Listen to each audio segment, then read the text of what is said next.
sebelum dia membebel panjang, baik aku pakai earphone. Kau letak earphone tu tepi sekarang. Saya nak dengar lagu lah. Tak payah nak dengar lagu lah. Jangan perangai macam budak-budak boleh tak?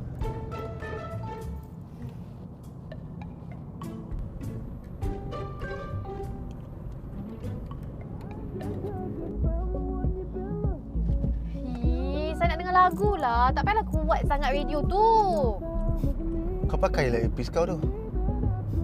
Aku pun nak dengar lagu.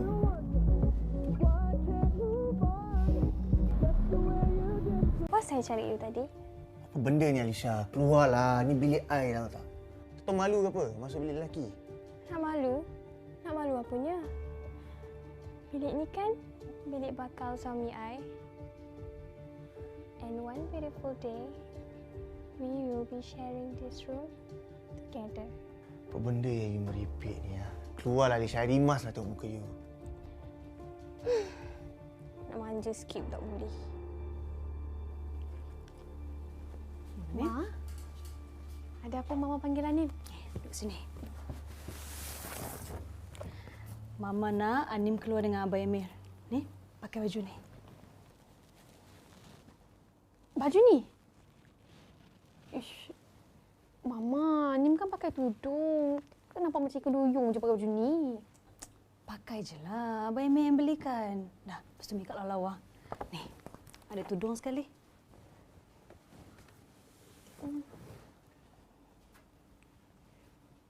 Abang Emil yang pandai-pandai beli.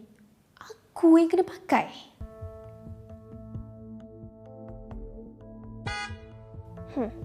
Tu? Dah sampai dah tu adik ipar you. What? Nazhan, you tak tahu ke? Your parents and my parents dah bincangkan pasal kita. Pasal adik tiri you dan pasal adik ipar you. I dengar diorang nak buat manja sekali lah sayang. Tapi I tak suka lah sayang. Baik kita buat asing, baru best sikit. I nak kasih satu warning ya. You jangan nak pandai-pandai pergi bocorkan rahsia ni dekat staff-staff termasuk kawan you Dr. Hamdu.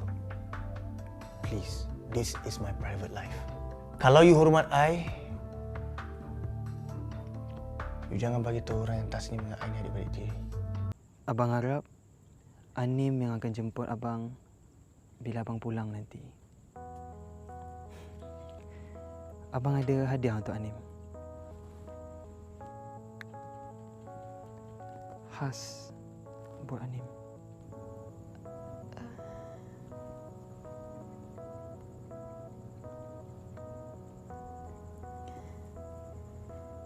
Cantiknya. Tapi Anim rasa macam Anim tak layak nak sarungkan cincin ni. Kenapa pula? Abang cuma harap cincin ni sebagai tanda abang ikhlas nak berkawan dengan Anim. Tapi Anim tak nilai keikhlasan tu daripada harta benda. Kalau Anim tak suka, abang boleh bagi benda lain. Anim cakap apa je. Asalkan Anim sudi menerima abang. Boleh, sayang?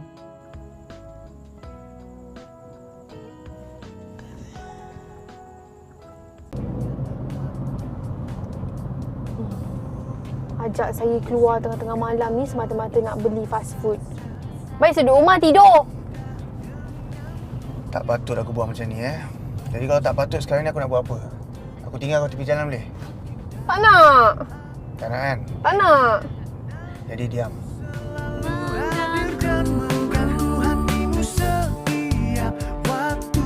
And what if I say no?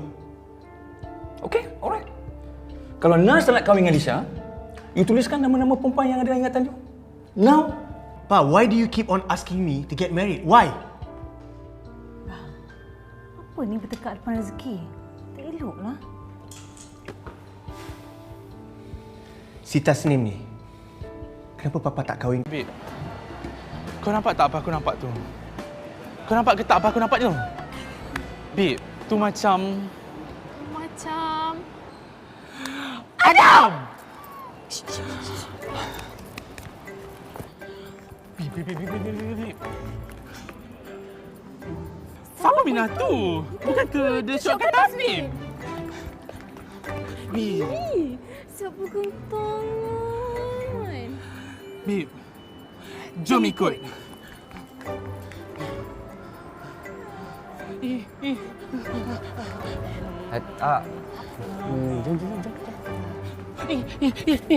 Alisa. Mana pergi? Waktu ni aku rasa aku nampak je dekat sini. Itulah. Ya Allah. Aduh. Ya Allah, ya Tuhanku. You ni kenapa? Siapa diorang tu? Kenapa lari macam ni? Mana ada kita lari? Tak, kita tak lari ya. Habis tu buat apa? Tak, okey. Okey, sebenarnya tadi tu kawan-kawan I, budak-budak praktikal I takut diorang nampak kita. Habis tu apa salahnya kau nampak? I kan tunang. You tunang. Tak, bukan macam tu awak.